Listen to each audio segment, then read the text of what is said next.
Ben, c'est marrant que tu parles de ça parce que déjà, je voulais dire que j'y suis rentrée par la petite porte dans ce comité de direction. Au départ, quand je suis arrivée dans la boîte, mon poste n'était pas, il n'avait pas de siège autour de la table, de la grande table des décideurs. Donc c'est moi qui l'ai un peu créé. Et après aussi ce que tu dis sur le côté abordable, moi je pense qu'il faut les deux dans la vie, c'est-à-dire qu'il faut un côté statutaire, rareté, etc., expertise qui permet de vendre, de mieux se vendre, d'obtenir des choses et tout ça. Et il faut en même temps travailler ce côté abordable pour pouvoir entrer en relation avec les gens, parce que la relation avec les autres, c'est ça qui va nous permettre d'atteindre nos objectifs à travers le networking, à travers plein d'autres choses. Et du coup, ce diptyque là, c'est intéressant et il faut savoir quand faire l'un et quand faire l'autre pour pas se planter, parce que tu peux pas être par exemple familier avec un dirigeant et ensuite hyper statutaire avec un stagiaire qui t'envoie un message sur LinkedIn.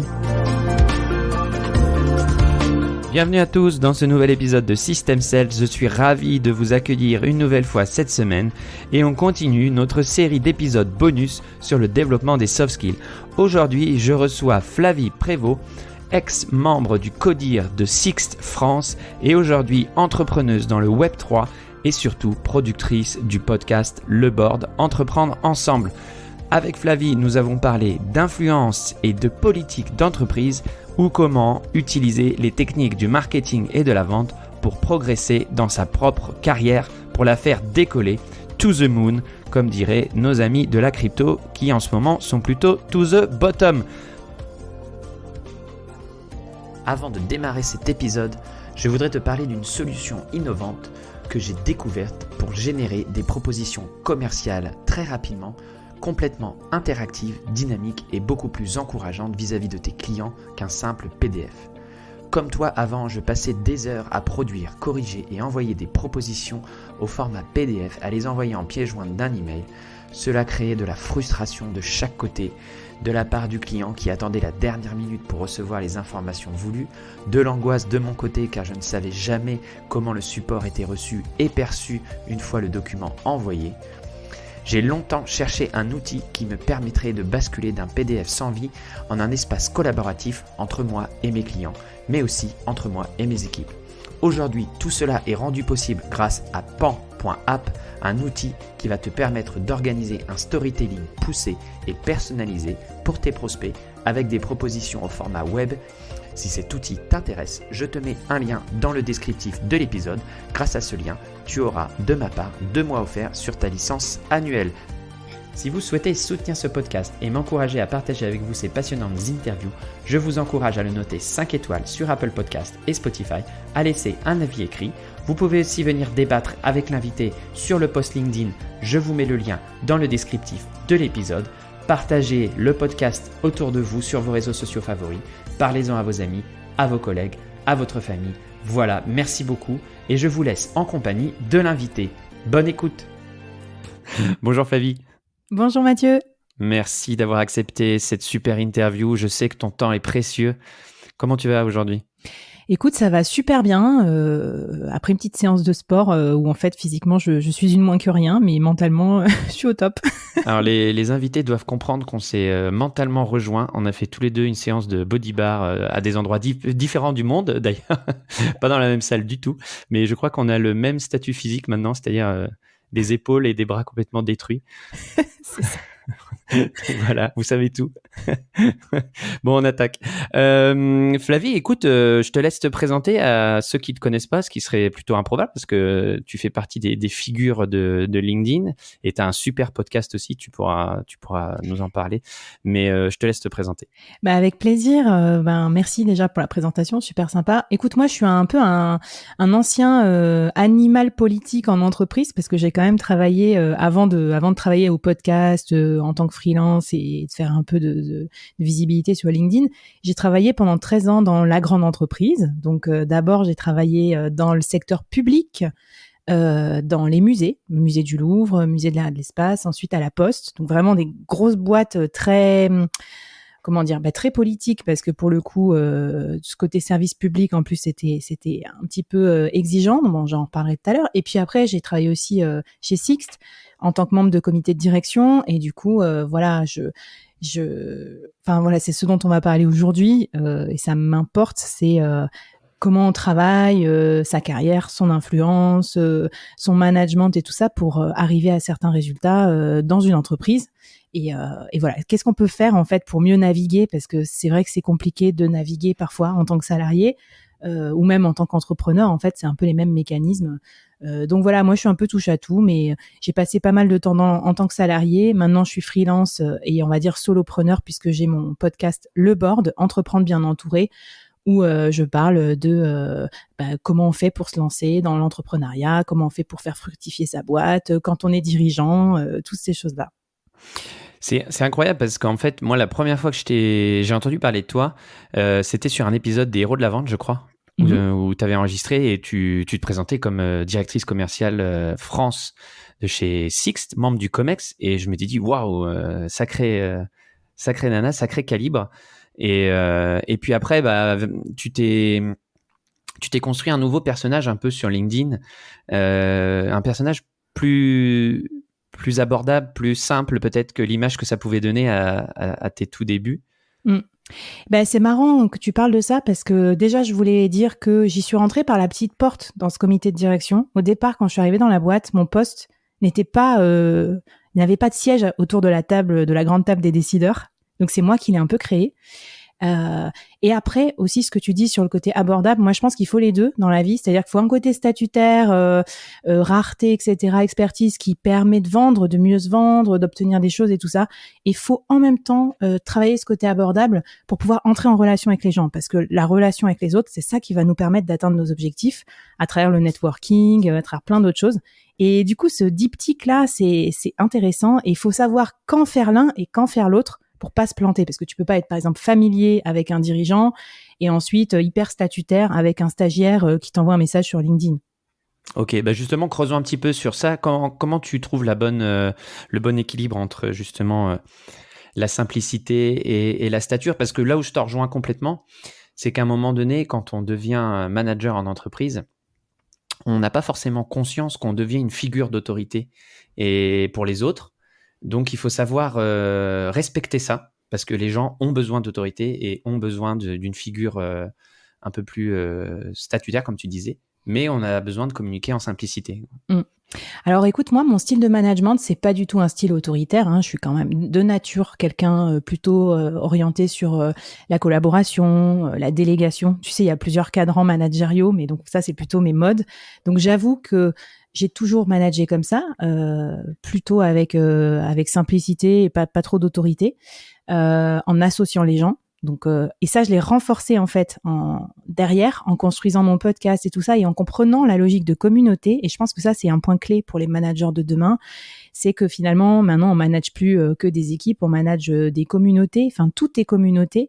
On a une communauté dans l'entreprise entre les employés, son équipe, ses clients, tous les stakeholders, un peu les parties prenantes. Et en fait, moi, quand j'ai compris ça comment? Quand je suis passée de manager des opérations, tu vois, j'étais directrice régionale à la Poste, à directrice nationale chez Sixt, mais j'étais plus responsable directement de tout le réseau, les 600 personnes. J'étais responsable d'une équipe de 10, mais on était manager transverse de tout ce monde. On devait faire bouger les 600 personnes sans être leur manager direct. Et en fait, ce management transverse, il est super intéressant. C'est du management d'influence. En gros, on n'a plus l'autorité. Par contre, on a l'influence de faire bouger les gens. Et c'est là que j'ai tout compris, la logique de communauté, comment c'était important de les embarquer, d'être proche d'eux, de parler de leurs problèmes. En fait, tout ça s'est croisé, et bien sûr avec on va dire ma spécialité de carrière qui est la vente, le commercial. Et finalement, c'est aussi la spécialité de ton podcast, entre autres, c'est de se dire qu'en fait, la vente, ça irrigue plein d'autres choses. Ça permet d'avoir une bonne carrière, ça permet d'être un bon manager, et ça permet d'avoir plus d'influence sur toutes les sphères de sa vie. Ok. Du coup, on va attaquer sur ce... Oula, il faut que je coupe absolument Excusez-nous, c'est l'inconvénient du direct. On va attaquer on va continuer sur ça, sur le management indirect et sur la façon d'influencer une communauté à l'intérieur d'une entreprise. Plus tard, on va essayer de parler aussi de comment de faire avancer sa carrière et de gérer un peu ces mécanismes politiques, etc., pour ceux qui sont intéressés pour progresser. Donc, aujourd'hui, si je reviens sur le management transverse et justement améliorer son influence dans une entreprise, au-delà du branding peut-être, quels sont les piliers justement de la réussite. Et comment on influence des communautés, justement, comme tu viens de nous expliquer? Alors déjà, je pense qu'il y a un shift de mentalité, c'est qu'aujourd'hui, on est en train de comprendre que tout le monde est influenceur dans une entreprise. Et aujourd'hui, on a détaché l'influence du statut de manager. Tu sais, avant, il y avait que les chefs qui avaient le droit de cheffer, quoi, et de décider. Ouais. Aujourd'hui, tout le monde est influent. Ça se trouve, vous avez un mec dans votre boîte qui a 20 000 followers sur Twitch. Vous avez, je sais pas, un chef mais qui a aucune influence, et vous avez des leaders qui n'ont pas d'équipe à manager. Donc déjà, ça c'est hyper important. Quand tu le comprends, ça c'est permissif. Tu te dis, ok, moi aussi je peux à mon niveau influencer et avoir un impact. Et après, moi je vais te dire, j'ai rien inventé. J'avais lu quand j'ai été formée au début au management, j'ai été très très bien formée. D'ailleurs, je tiens à le dire parce que c'est pas du tout inné. Donc j'ai eu des grosses formations à la Poste parce que c'était dur. Tu vois, il y avait des organisations syndicales, des réorganisations, des braquages, des trucs durs. Donc j'ai appris à gérer tout ça grâce à des formateurs. Et un des formateurs m'avait recommandé, à l'époque j'avais 25 ans, de lire Influence et manipulation de Cialdini. Donc c'est un peu le bouquin de chevet des publicitaires, des politiques et tout ça. Et c'est trop bien, en fait. Et dans ce bouquin, il y a 6 principes et on peut les décortiquer vite fait. Enfin, je vais pas vous refaire le bouquin, promis, mais juste vous donner des applications concrètes. Et si tu veux, ces principes-là, quand tu les appliques, ça te permet tout de suite de sortir du lot par rapport à des gens qui essayent pas d'être influents. Et notamment, un des principes, le premier, c'est l'expertise, l'autorité. C'est ce qui fait que quand un médecin affiche ses diplômes de médecin dans son cabinet, les gens guérissent plus vite. Ben, c'est pareil dans une carrière. Si tu te présentes toujours plus petit que ce que t'es, si tu parles pas de ce que tu fais, si tu présentes jamais tes expertises, personne va te faire confiance. Donc, faut pas non plus exagérer, se voir plus gros que ce qu'on est, mais tu vois, publier du contenu un peu expert sur LinkedIn, se faire interviewer dans un podcast, ça c'est possible aujourd'hui. Et tu vois, je vois encore peu de salariés s'exprimer. Moi, je regrette toutes ces années que j'ai passé à voir LinkedIn comme un CV et à pas m'exprimer en tant qu'employé, alors que je suis sûre qu'il y aurait des choses qui auraient intéressé d'autres personnes. Bah, ce que je te raconte aujourd'hui, comment j'organisais mes déplacements professionnels, comment j'organisais mes réunions.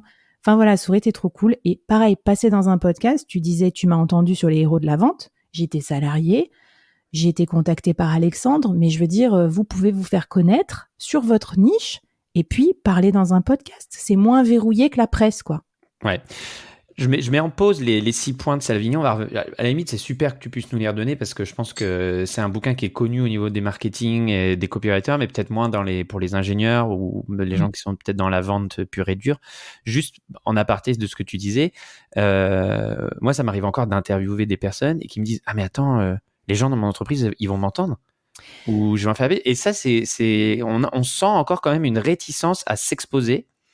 Ouais. Et le deuxième point, ce que tu disais, la naissance d'employés influenceurs, est-ce que ça génère pas aussi un peu de la jalousie du management au-dessus de gens justement qui ont trimé pour avoir le droit de prendre la parole et qui aujourd'hui se font peut-être déborder ou voient émerger des gens qui prennent le pouvoir, quoi. Ah ben complètement. C'est-à-dire que d'un côté, plus t'es visible et influent, plus t'attires de jalousie. Faut être prêt à ça. Moi, tu sais, si j'ai réussi, vous allez tous y arriver, hein, parce que moi, j'avais un gros syndrome de bon élève, et ça compte pour moi le regard des autres. Mais voilà, faut se dire que déjà, les gens ils bitcheront sur vous, mais sans que vous soyez dans la même pièce. Donc à la limite, dormez tranquille. Et puis surtout, faut penser long terme dans une carrière. Tu vois, qu'est-ce qui va te permettre de t'éclater dans la vie? Bah, c'est plus simple de s'éclater dans la vie quand on peut écrire des articles, passer dans des podcasts, obtenir un meilleur job, ce genre de choses, plutôt que de rester dans son coin à avoir peur du jugement des autres. Donc bon, moi j'ai envie de dire next. Tout le monde s'expose, tout le monde montre son chat, sa bouffe, ses trucs sur Instagram. C'est devenu une nouvelle normalité. Donc voilà. Et puis on peut le faire sur LinkedIn sans exagération. Moi j'ai jamais eu de haters par exemple, tu vois. Donc je m'expose. Mais ça reste quand même soft et corporate, et voilà, ça m'empêche pas d'avoir du lien avec les gens. Donc voilà, c'est ce qui fait de LinkedIn d'ailleurs un réseau social aujourd'hui qui est en train d'exploser, c'est que les gens s'y retrouvent pour faire de la communauté, du social, partager du contenu qualitatif. Mais même aujourd'hui, le contenu qualitatif commence à s'effacer et laisser la place à du contenu vraiment plus personnel. Et c'est ce qui en fait encore un réseau social hyper intéressant par rapport à d'autres, je trouve, moi. Ouais, et puis de toute façon, on sait que dans la vente, dans le management, etc., si on manage pas avec les émotions. Si on vend pas avec les émotions, on vend pas en fait. Tu vois, les gens ils vont pas changer d'attitude, s'embarquer dans un nouveau plan stratégique sans être un peu ému. Donc voilà, se mettre à nu, je pense que c'est une nécessité. Et pour la petite anecdote, pendant le confinement chez Sixt, c'était quand même la grosse galère le premier confinement. Quand tu loues des bagnoles et que tout le monde est confiné, je te dis pas la cata.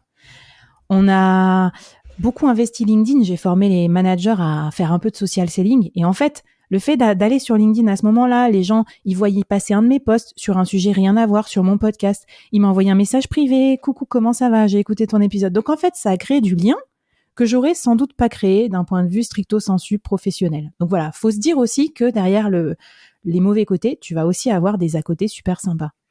Quand tu dis te mettre à nu, tu te fixes des limites, toi, personnelles?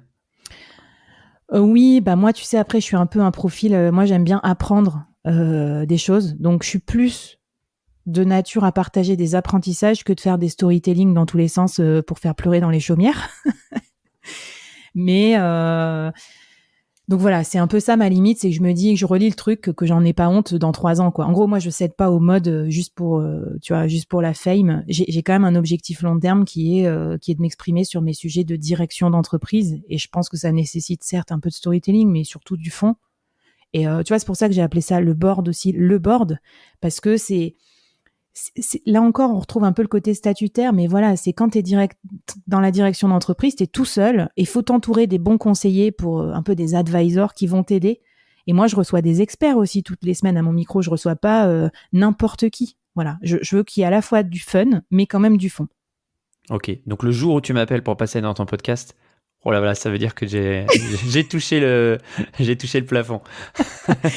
Mais bien sûr qu'on va enregistrer ça et tu vas venir nous parler de vente parce que c'est un sujet hyper critique pour plein de gens. Enfin, je pense tous ceux qui nous écoutent, mais aussi les dirigeants. Ah bah moi je repars sur ce que tu disais tout à l'heure sur l'autorité. L'autorité c'est ses diplômes, c'est aussi son expérience et parfois les gens me disent mais en fait pourquoi tu fais ça? À qui t'apprends? Je dis mais il y a toujours des gens qui ont besoin d'apprendre de toi et tu trouveras toujours des gens avec un niveau de connaissance inférieur au tien qui seront intéressés pour prendre de ton expérience. Donc ça rejoint ce que tu disais par rapport à la peur de pas être légitime.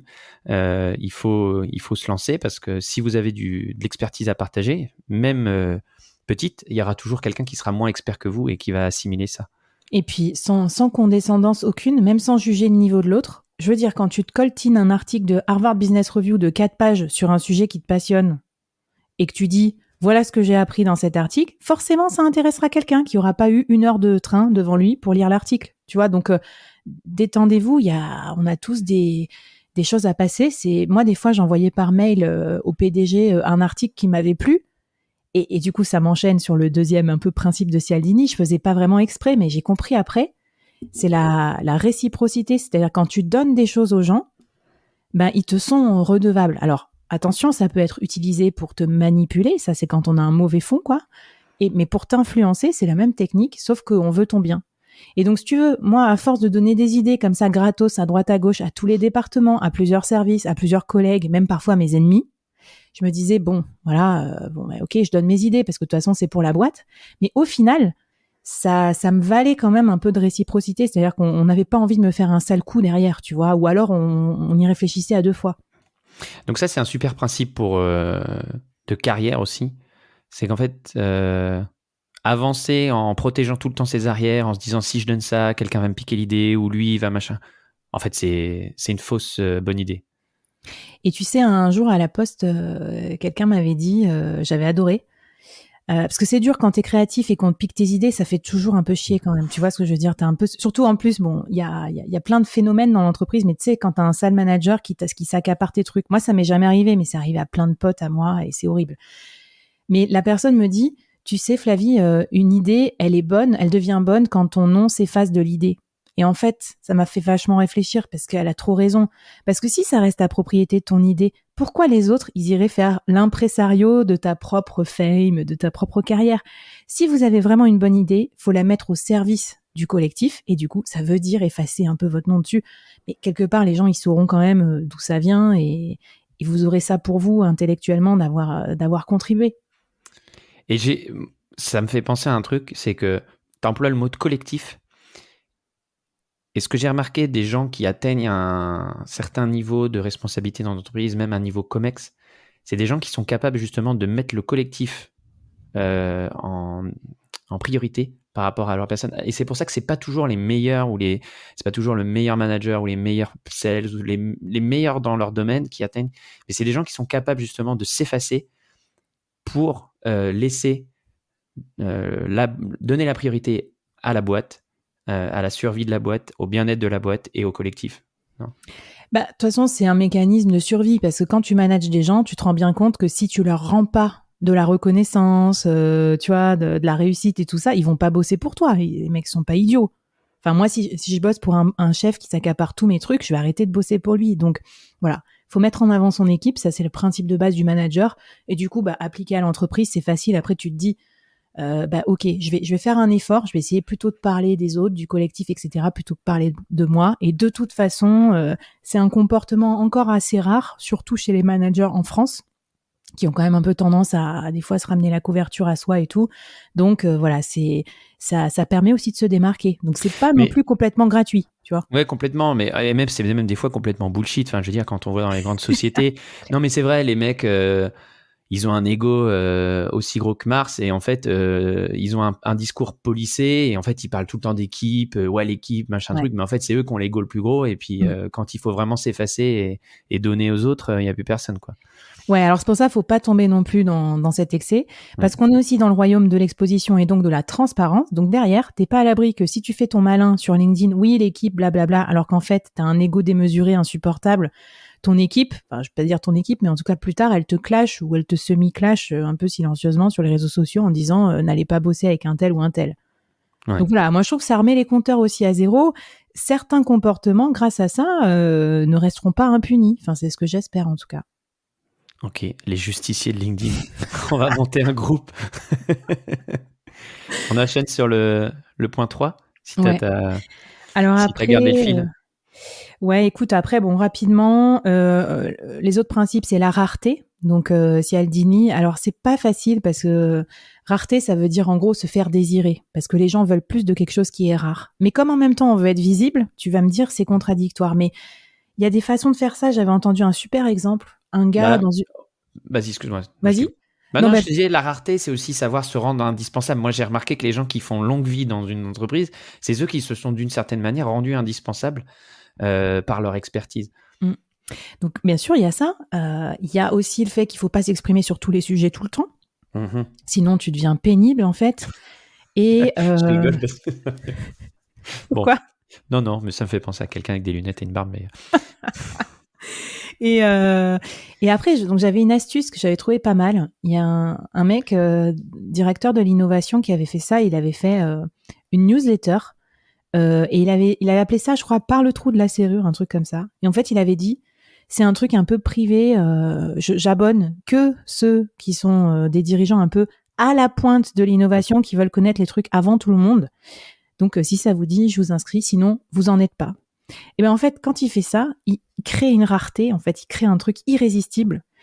Donc ça peut être une idée. Ou alors une troisième idée, c'est pareil. C'est la rareté, c'est aussi en dire peu, faire des teasers, tu vois, intéresser les gens et ensuite se taire. Parce qu'aussi, il y a beaucoup de gens qui parlent pendant trop longtemps. C'est chiant. Demander un rendez-vous d'1 heure à un dirigeant, mais t'es malade ou quoi? C'est trop long, 1 heure dans son temps. Un rendez-vous de 5 minutes, 10 minutes, ça suffit.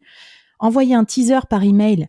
J'ai une idée pour exploser les chiffres du Q4. On en parle au déjeuner. Point. Ça suffit. C'est pas la peine d'envoyer 50 slides. Voilà. Et ça, c'est un défaut que je vois souvent, que j'ai eu moi-même, hein, Madame Parfaite, de vouloir envoyer trop de trucs.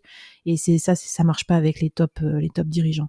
Non, mais en fait, c'est un super point parce que là, en fait, en gros, tu teases en réunion une idée que tu peux avoir. Si ça mord, si ton responsable, ton CEO, ton n'importe quoi va être intéressé, il va revenir vers toi de toute façon pour peut-être lui expliquer en privé, ce qui va lui permettre déjà toi de protéger un peu ton idée, ce qu'on disait un petit peu tout à l'heure, c'est-à-dire que tu vas protéger ton idée, tu vas pouvoir te mettre un petit peu en avant en one-to-one et pas forcément en plénière où tout le monde va dire, encore une fois, comme tu disais, monsieur ou madame, je sais tout. Ok, ouais, c'est ça, c'est un bon point. En fait, j'adore ce que tu es en train de faire, c'est-à-dire de nous appliquer ces principes de copywriting ou de marketing à ta propre personne pour te distinguer à l'intérieur de l'entreprise.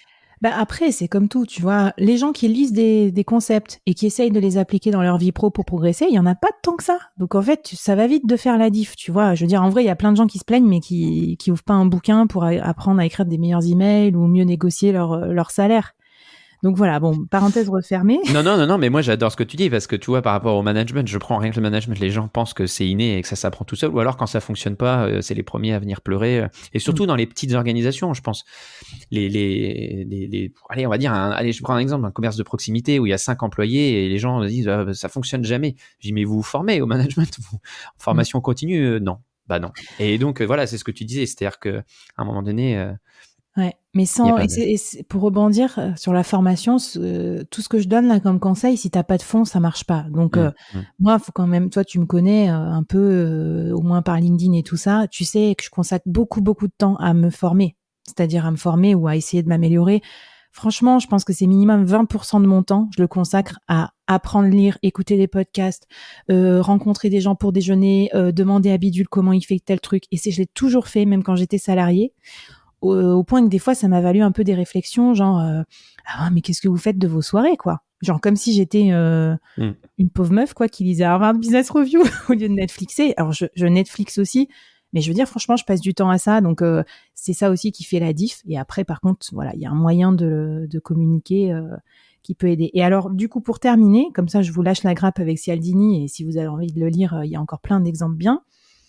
La théorie de l'engagement, c'est dire que bon, les gens ils vont être plus engagés avec toi si tu leur demandes d'abord une mini action avant de leur demander un gros truc. Donc par exemple, moi, on m'avait appris chaque année à aller voir toutes les fonctions support, mes collègues dans l'entreprise et à faire un point avec eux pour se fixer ensemble au moins un objectif commun pour l'année. Parce que tu sais, des fois, tu te frites avec les autres fonctions. Le marketing est contre les vendeurs, la vente est contre la comptabilité et tout. Donc ça, c'est infernal. Donc voilà, allez voir les gens et essayez d'avoir un petit objectif avec eux, un petit point commun.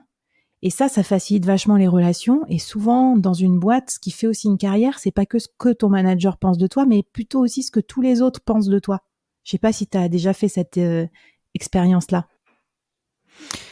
Bah oui, ça me parle en fait. T'as beau, s'il y a que ton manager qui te voit d'une façon ultra positive, mais que t'as sans aller jusqu'à dire que t'as une sale réputation, mais que finalement, ça revient à ce qu'on disait tout à l'heure. Si t'as pas embarqué les autres avec toi avant, si tu les as pas fait participer entre guillemets à ton succès, Mm. s'ils se sentent un peu peut-être jaloux ou que toi finalement t'as l'impression d'être bon, mais en fait t'es pas synchronisé avec les autres. Donc Et du coup, pour bah, en fait, tu cours tout seul dans une direction et à la fin, ça crée de la frustration. Alors que. Et c'est clair. Et pour un profil cartésien comme un ingénieur ou une ingénieure, c'est très difficile de ça parce qu'on se dit toujours, attends, je suis expert, je fais bien mon taf déjà, c'est déjà pas mal par rapport à plein d'autres gens. Pourquoi les autres ne me reconnaissent pas à ma juste valeur et tout? Bah, c'est parce qu'on fait pas assez de relationnel. Et moi, je dis on parce que je me sens très ingénieur dans ce style. Avant d'être un peu dans l'influence, j'étais très en fait boulot, business. Et du coup, je passais jamais de temps à la machine à café, j'allais pas voir mes autres collègues, voilà. Jusqu'à ce qu'on me fasse remarquer, qu'on me dise, Flavie, bah vous êtes pas très pote avec les autres du comité de direction, quoi. Et ça, c'est pas bien, parce qu'en fait, quelque part, même si vous apportez de la valeur, comme vous le ferez pas bien passer aux autres et tout, vous allez pas faire clan et ça va pas marcher. Et c'était une super remarque. Et du coup, ça m'a inspiré que voilà, quand on est dans l'entreprise, faut pas oublier de manager, bon, son manager bien sûr, ses équipes évidemment, ça on y pense, mais manager aussi ses collatéraux, donc ses potes, ses collègues, les gens des autres directions. Et si on les oublie, si on passe pas de temps avec eux, on rate un truc. Ok, super important. Et puis allez, pour finir, deux petits derniers, c'est affinité et consensus. Affinité, c'est on a plus de plaisir à travailler avec les gens qui nous ressemblent. Donc malheureusement, c'est cause de beaucoup de biais, mais disons qu'on peut en profiter aussi. Moi, je disais à une pote, je l'adore, mais je trouve qu'elle fait une erreur sur ce point. Elle me dit, moi, je suis tellement débordée que je mange tous les jours à mon ordi. Et je lui dis, écoute, je suis désolée, à ton niveau de poste, personne mange devant son ordinateur. Tous les membres du COMEX, ils sont en train de bouffer à l'extérieur, à des repas d'affaires, etc. Donc, l'image que tu renvoies, c'est que t'es comme le stagios qui a pas le temps, qui mange entre midi et deux, vite fait, etc. Donc, je dis pas que enfin voilà, en gros, quand tu ressembles pas aux autres, ils vont un peu ça va être moins facile de bosser avec eux. Donc, si tu veux être un futur big boss, avoir de l'influence, entrer dans un comex, etc., faut un peu se comporter comme eux. Enfin, dans les meilleurs aspects, j'ai pas dit de prendre aussi les mauvais côtés. Voilà, pour un peu dire, on est du même monde, comme quand tu es avec tes clients, que tu t'adaptes à eux, le fameux mimicking, c'est-à-dire un peu imiter. Je suis très fort en vieille phrase, mais quand tu vas à Rome, habille-toi comme les Romains, c'est un peu ça l'idée. C'est un peu ça l'idée. Non, mais sans effacer ta personnalité derrière, mais les gens, ils seront toujours intéressés que tu viennes de parler de ton hobby et des choses comme ça, mais effectivement, en termes de comportement, et c'est valable aussi dans la vente, c'est-à-dire on retrouve aussi des choses, rentre en synchronisation avec ton client. Ton client, il met un polo, bah, va mettre un polo. Ton client, il met un costard cravate, met un costard cravate, en fonction des différentes cultures. Enfin, je sais pas, c'est du bon sens, mais c'est important de le dire parce qu'on a toujours les gens, non, mais moi, je suis un rebelle, je vais pas faire comme les autres, etc., etc. Bah, finalement, comme tu dis, c'est pas que les autres, c'est pas une question de rentrer dans le moule, c'est une question qu'effectivement, par rapport à, les gens vont avoir des appréhensions, ils vont se dire, ils vont avoir peur, ah, lui, pourquoi il est différent, et ça, c'est un peu l'effet du groupe, mais.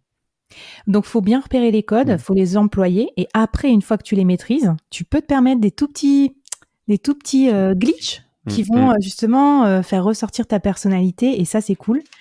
Et donc, pour finir, le consensus, c'est quand on sait pas quoi faire, on regarde ce que les autres font. Et c'est la fameuse preuve sociale. Et ça marche super bien en entreprise aussi. Et un truc, voilà, pour revenir sur LinkedIn, qui marcherait très bien, c'est quand on te fait des recommandations sur LinkedIn, quand plein d'autres gens sur LinkedIn que ceux des gens de ta boîte disent que t'es formidable, en fait, ça va avoir un impact aussi en interne. C'est-à-dire qu'en interne, on va te trouver mieux si en externe, on te trouve cool, tu vois. Et donc, si tu t'entends bien avec des clients, si tu as un gros réseau d'influence sur des réseaux sociaux, si tu as plein de potes, si tu network et tout ça, bah, tu vas automatiquement, la preuve sociale externe va se transposer dans l'entreprise. Donc, c'est pour ça que je dis aussi aux salariés, attention, ne restez pas que dans votre boîte, dans votre cantine, dans votre open space, sortez. Parce que c'est pas du temps perdu, ça vous sera utile aussi pour développer votre aura, développer votre influence aussi en interne. Ok, bah c'est super. Laure, je tourne, on est aujourd'hui, on est un petit peu short en timing, mais c'est pas grave. Je vais te poser juste encore 2 questions. Justement, on préparait l'épisode, là, la petite intro, tu me disais, moi, j'utilise mon expérience que j'ai eue en Comex pour maintenant, en tant qu'indépendante, solopreneuse, savoir parler à un Comex. Donc du coup, est-ce que tu peux nous donner 2-3 trucs? Comment on parle à un membre de Comex? Comment on parle à un C-level quand on va prospecter directement des gens de ce niveau-là? Eh ben, écoute, super question. Alors, premier truc, les gens, ils ont pas le temps. Hein, c'est sûr, la denrée la plus rare pour eux, c'est le temps. Donc, des rendez-vous d'1 heure, je dis, c'est impossible. Moi, je fais des rendez-vous de 15 minutes. Ça passe, parce que 15 minutes, on se dit, bon, bah ça va, je peux lui accorder 15 minutes. Du coup, les gens sont plus ponctuels. S'ils sont pas connectés à 1 ou 2 minutes du début, je leur envoie un petit mail, on se connecte. Et en fait, en 15 minutes, on a le temps de se dire beaucoup de choses, hein, quand on va droit au but. Par contre, on commence pas par se présenter pendant 3 heures. Donc ensuite, quelque part, on est un peu moins poli. Ça va paraître bizarre ce que je vais dire, mais tu vois, un big boss, il écrit pas ses mails en disant je me permets de vous écrire pour avoir l'amabilité de vous demander de me demander pardon d'exister et donc j'aimerais bien que vous fassiez ça. Il va direct, il va dire pour action, s'il vous plaît. Point. Avec le truc à faire, tu vois. Alors je te dis pas d'agresser comme ça les dirigeants, mais je pense qu'il faut pas trop dire merci, pas trop d'embâge, pas trop de trucs. Donc moi sur LinkedIn par exemple, c'est bonjour prénom. Je fais pas de message automatique, hein, mais c'est personnalisé. J'ai vu passer ça, je me posais telle question. Qu'est-ce que vous en pensez? Je signe pas, je mets pas cordialement, je mets pas pardon ni merci, tu vois? Et mine de rien, ça fait qu'on est un peu pas dans le même monde, mais en tout cas, oui, on est orienté efficacité. Et enfin, voilà, efficacité. Pensez à lui, dites-lui tout de suite qu'est-ce qu'il va en retirer. C'est des gens qui sont souvent sur un cadran time is money, le temps c'est de l'argent, efficace. Donc il faut dire, on passe 10 minutes ensemble et vous verrez si ça vaut le coup d'investir ou sinon on se parle plus jamais, quoi. Voilà. Et un point, moi, qui me paraissait essentiel quand on s'adresse à un C-level, c'est d'avoir fait un petit peu ses devoirs avant, d'avoir été un peu travaillé, comprendre des informations au sein de son entreprise ou du moins dans les secteurs qu'on vise pour pouvoir lui amener de l'insight. C'est-à-dire que quand on prend le contact avec lui dire bon, j'ai échangé avec plusieurs membres de votre société, je sais que là, au niveau communication LinkedIn, c'est la cata. Voilà, je viens vous voir parce que j'ai fait des devoirs, quoi. Trop bien ça. Ben, bien sûr. En gros, tu te présentes comme limite un journaliste ou un expert qui va lui apporter des trucs qu'il connaissait pas, apporter des choses à sa connaissance. Mais en tout cas, allez-y parce que ces gens-là, c'est eux qui gèrent en direct aussi souvent leur LinkedIn. Enfin, quand ils s'y intéressent. Du coup, on peut les avoir, on peut leur parler là, alors que des fois, faut voir leur assistante pour leur parler dans la vraie vie, tu vois. Alors, ouais, c'est peut-être vrai. Moi, j'ai contacté pas mal de gens dans des très très grosses boîtes, des VP, des trucs. Et en fait, je pense que la messagerie LinkedIn, ça marche pas terrible parce que je pense que c'est géré par des communicants, en fait, pour le coup. Ouais. Mais bon, après, c'est pas une généralité. Ou peut-être j'étais de mauvais, hein. Pour un vendeur, ça la fout mal. Mais Non, c'est mais comme ça. ça, Ouais. ça dépend des gens, hein. Faut pas, tout le monde passe pas sa vie sur Ok. LinkedIn non plus. Dernière question. C'est quoi ton atout numéro un à toi? Ouah, la question surprise. Ah ouais, oui, mais moi, j'aime bien, moi. Tu croyais pas que tout Euh, allait être programmé à l'avance? Bah écoute, non, franchement, c'est la créativité, je Ouais. pense. C'était pas simple parce que tu vois, justement, quand tu bosses dans des trucs, c'est pas très créatif hein, d'être directeur Mm. des ventes. Hein. Franchement, on te demande de mettre du rouge, du vert, de la bâtonnite, de faire du reporting. Et en même temps, il y a de la place pour être plus créatif. Et du coup, moi, ça a été toujours mon point différenciant. C'est que je suis quelqu'un, certes, qui obtient du résultat, qui processe, qui fait les choses dans l'état de l'art, enfin, comme il faut. Mais par contre, j'ai toujours un peu la petite idée un peu dingo qui, allez, 80% ça marche pas, mais les 20% qui marchent, ça va faire la diff. Et du coup, t'es pas timide de lâcher 80% de ce qui marche pas. Tu poses quand même les idées, tu les donnes, tu les envoies. T'as réussi à mettre ça de côté un petit peu, cette timidité qui... Bah, en fait, je suis pas timide dans le sens où quand tu es créatif, tu as des idées tout le Mm. temps. Du coup, tu sais qu'il y en aura des bonnes et des moins bonnes. Et c'est ce que je disais à mon équipe aussi, je dis on tente et on verra après quoi, tout marchera pas et voilà. Et je pense le côté un peu droit à l'erreur, tenter, prendre des risques, faire un environnement safe où on peut rigoler aussi des échecs plutôt que ça soit la grosse cata. Je pense que ça m'a aidé aussi à relativiser mes propres échecs et tout. Donc voilà, j'ai pas fait de psychanalyse là-dessus, mais je pense qu'en gros, gamifier aussi le truc, tu vois, comme dans un jeu vidéo, en se disant, bah voilà, on essaye 10 fois, peut-être la 11e fois, ça va marcher. Et la vente aussi, qui quand même te permet de te prendre beaucoup de portes dans la figure et après de te dire, bon, bah, c'est pas si grave, la vie continue. Ça m'a aidé à me dire, allez, vas-y, tente cette idée, peut-être que ça va marcher. Voilà, donc là, et je vous conseille le podcast d'Enzo Cocci sur l'échec. J'adore ce podcast, il est vraiment excellent. Est-ce que j'ai oublié de te poser une question sur le sujet dont on a parlé? Ben non, mais si je peux rajouter un dernier truc, peut-être pour celles et ceux qui nous écoutent, c'est fixez-vous des objectifs aussi, tu vois, en termes de politique, d'influence, de carrière et tout. Dites-vous, je veux obtenir tant en plus sur mon salaire, j'ai envie de rencontrer ces 5 personnes, ou j'ai envie d'avoir 3000 personnes dans mon réseau LinkedIn pour, voilà. Moi, j'aime bien, ça c'est aussi dérivé des sales, mais voilà, se donner ses propres objectifs perso aussi, pas que ceux de la boîte. Ça permet aussi, tu vois, sur le long terme, de se dire, ah waouh, j'ai fait tout ça, c'est cool, ben, j'ai bien avancé, quoi. Et ça oblige à se poser un petit peu. Donc prenez le temps une fois par mois ou une fois par trimestre de vous réserver 20-30 minutes pour réfléchir à vos objectifs perso. Et c'est pas forcément quelque chose de péjoratif de planifier ou de se projeter un petit peu. Ça permet aussi voilà, de se calmer et de dire voilà, où c'est que je vais. Oula, c'est pas où je vais, pardon. C'est ta minute promo, Flavie. Tous les invités ont leur minute promo. Moi, j'adore voilà, je sais pas si tu le fais dans ton podcast, mais moi, je le fais. Je trouve que c'est bien rendre, pour remercier l'invité, bien lui rendre que de lui laisser un petit peu de temps. Donc, mais une minute, pas plus, hein. Non, mais écoute, hyper sympa. Je pense que je te prendrai même pas la minute. Ben, venez me voir sur LinkedIn, Flavie Prévost. Et voilà, si ça vous intéresse ce que je raconte, je parle d'entrepreneuriat, de podcast et de Web3. Et après, ça vous renverra vers un peu différents univers, mon podcast, notamment le board. Et voilà, venez me dire coucou, venez m'envoyer un petit message aussi, un petit message privé pour me dire, ah ben tiens, je t'ai entendu chez Mathieu, j'ai bien aimé telle ou telle chose. C'est comme ça qu'on développe son réseau aussi, qu'on fait connaissance. Donc, ça sera avec grand plaisir de faire votre connaissance. Super. Eh ben, je te remercie pour ton temps. Et ben, je crois que l'épisode, j'ai pas arrêté de prendre des notes, donc je le réécouterai avec plaisir et j'en ferai même un article de blog, tu vois. Je me suis noté, je me dis, voilà, il y a beaucoup trop de choses super intéressantes. Et bah, tous les élèves ingénieurs ou les jeunes ingénieurs en poste ou même les plus anciens qui se sont dit, mince, comment je peux améliorer ma prestance et mon influence au sein de l'entreprise. Vous allez voir, c'est un super épisode. Merci beaucoup Flavie. Merci Mathieu. Voilà, c'est terminé pour aujourd'hui. J'espère que cet épisode vous a plu. Si c'est le cas, n'hésitez pas à le noter 5 étoiles sur Apple Podcast ou Spotify. Et si vous voulez passer dans l'émission, m'envoyer un email à contact@systemsales.fr. Voilà, je vous dis à la semaine prochaine.